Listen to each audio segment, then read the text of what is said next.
ন্যায় অধিকার এবং ধিক্কার মিছিলে মায়ের সাথে হাঁটতে চলেন শিশু।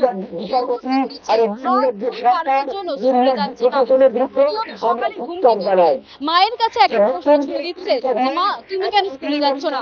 হয়তো যদি বুঝতে পেরেছে মায়ের মন খারাপ, মা যে দিনের পর দিন চোখের জল মুছছে এবং নিজের চাকরি বাঁচানোর জন্য বারবার পথে নামছে, তা কিন্তু বলে শিশুটি বুঝতে পেরেছে এবং সে প্রতিদিন মায়ের কাছে একটি কথাই রাখছে, একটি আবদার রাখছে যে মা তুমি আর কেঁদো না, কিংবা তোমার যে অসুবিধা হয়েছে কিংবা চাকরি চলে গিয়েছে সেই চাকরি তুমি শীঘ্রই ফিরে পাবে, কিংবা স্কুলে তুমি শীঘ্রই চলে যাবে।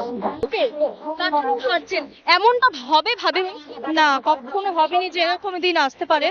তার কারণ আমরা খুব যোগ্যতার সঙ্গেই পরীক্ষা দিয়েছিলাম।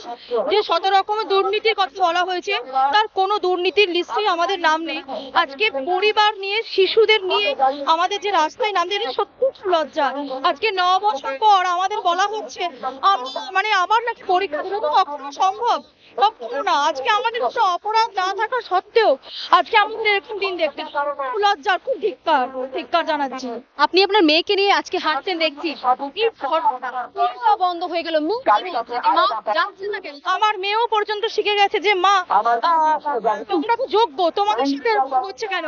তোমরা ঠিক ফিরে আসবেই, কারণ সত্যের জয় হয়। আমার মেয়েকে এটাই শিখিয়েছি, সত্যের জয় হয়, যোগ্যদের জয় হয়। আমার ছোট্ট মেয়েটাও বলছে মা তুমি কেন চিন্তা করছো, সত্যের জয় একদিন হবে।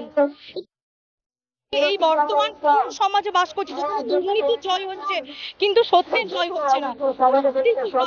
ছোট মেয়েটাকে বোঝাতে হচ্ছে যে না রে, জানি না কি হবে, আমার মেয়েই আমাকে যে মা সত্যের জয় হবে, তুমি এত চিন্তা করছো কেন? প্রশ্নের যে মা কেন স্কুলে যাচ্ছে। হ্যাঁ, আমাকে আমার মেয়ে প্রত্যেকদিন প্রশ্ন করে যে মা তো রোজ স্কুলে যেতে, সকালে স্কুলে যাওয়ার জন্য যে প্রিপারেশন, তুমি কেন যাচ্ছ না? আমি আমার মেয়েকে আমার মতো করে বোঝাই যে না রে, একদিন দেখবি এরকম দিন আসবে, সত্যের জয় হবে, আমি আবার স্কুলে যাব। সেই আমার বিশ্বাস আছে। জানি না কি হবে, কারণ আমরা সত্যি করে কোন ষড়যন্ত্রে পড়ে গেছে আমরা জানি না। রাজ্য সরকার বলুন, বিচার ব্যবস্থা অনেক প্রশ্ন চিহ্ন রয়ে গেছে। কারণ আজকে সত্যি করে সুপ্রিম কোর্ট গিয়েও আমরা ঠিক বিচারটা পেলাম না, যেখানে 19,000 যোগ্য আছে, যেখানে আমাদের কোন দুর্নীতি বেরোয়নি।